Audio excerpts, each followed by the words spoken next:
Behind me is the place where the magic happens. This is Anfield, the absolute temple of Liverpool Football Club. But here's the bizarre truth that almost nobody tells you. This stadium doesn't belong to Liverpool. It never really did. Now, if we snap our fingers and turn the clock all the way back to the year 1884, the view behind me would look completely different. The concrete and steel disappear. What remains is a plot of dirt, mud, and raw wooden stands. And the most startling detail of all, there isn't a single red flag waving in the air.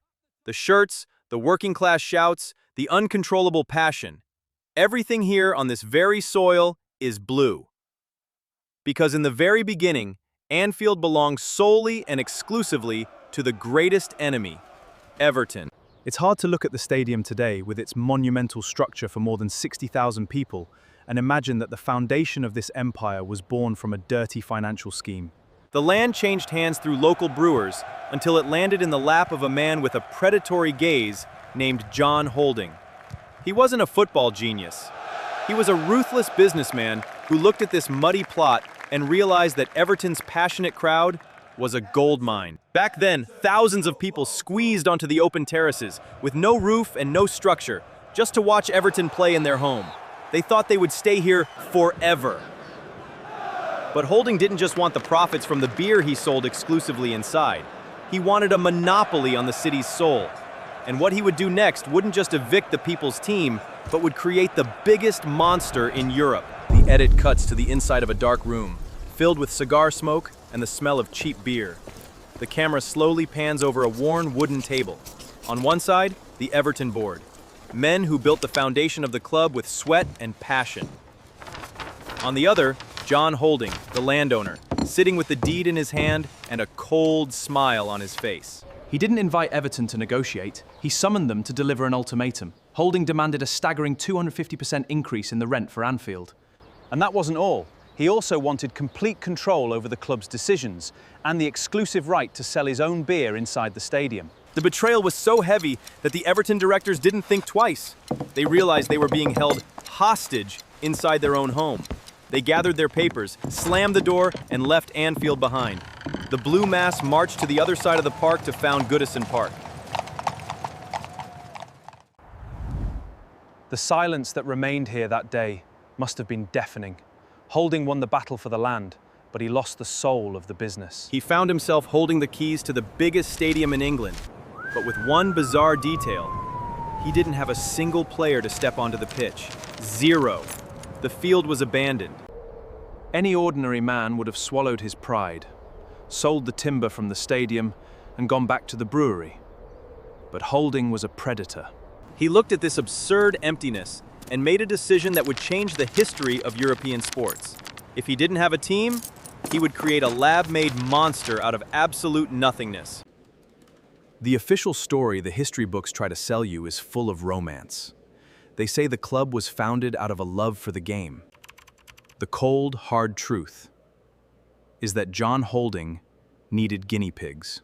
He needed men who wouldn't ask questions, men with no emotional attachment to the city, but who knew how to kick a football and follow orders.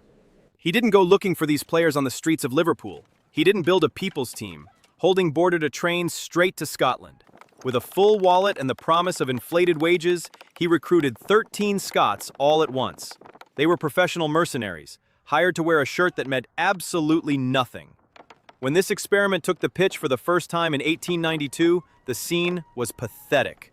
The chosen name, Liverpool Football Club, sounded like an affront, a desperate attempt to steal the identity of the entire city. The few fans who showed up on those early Saturday afternoons weren't there out of passion. They were there just to drink Holding's beer and watch the 13 Scots try to justify the money they were getting paid. But the ultimate irony of this whole theater, the cherry on top that history tries to hide, it is that during its first years of life, the almighty Liverpool, the club that today is synonymous with an impenetrable red tide, didn't wear red. They took to the Anfield pitch wearing the same dark blue as Everton. The monster didn't even have its own color. It was literally the ghost shadow of its greatest rival. And it was from this corporate theater, this artificial and made-to-order team, that the empire began to take its first brutal steps. The Cold War didn't end in 1892. Everton refused to die. They crossed Stanley Park, bought a new piece of land, and built Goodison Park with their own sweat. They took the people with them. But Holding had the power that would shape the 20th century. Money. Liverpool Football Club started winning, not out of passion, but because talent was bought and grafted onto that pitch. The monster that was born artificial began to grow its own muscles. And to erase once and for all the ghost of those whose home they had stolen, the board made the decision that would create the greatest visual identity in sports history. They ripped the dark blue from the uniforms. They dyed the team blood red, and later stamped the city's mythological bird on their chests. They didn't just want to play football, they wanted to devour the city. And the most painful truth of this story isn't how Liverpool was born. It's that the heist worked perfectly.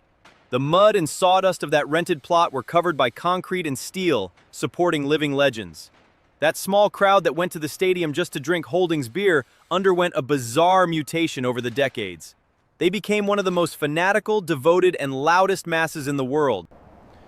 The next time you see Liverpool walk onto the pitch, remember this. The romance, the spine-tingling songs, the magical European nights, and all 6 Champions League trophies were built on the ruins of unpaid rent and a wounded sense of pride. England's greatest football club wasn't born from a heroic dream or from a neighborhood's love for the game. It was born from an act of theft, from a commercial betrayal that bordered on sociopathy. And the perfect crime, my friends, is the one the whole world eventually stands up and applauds.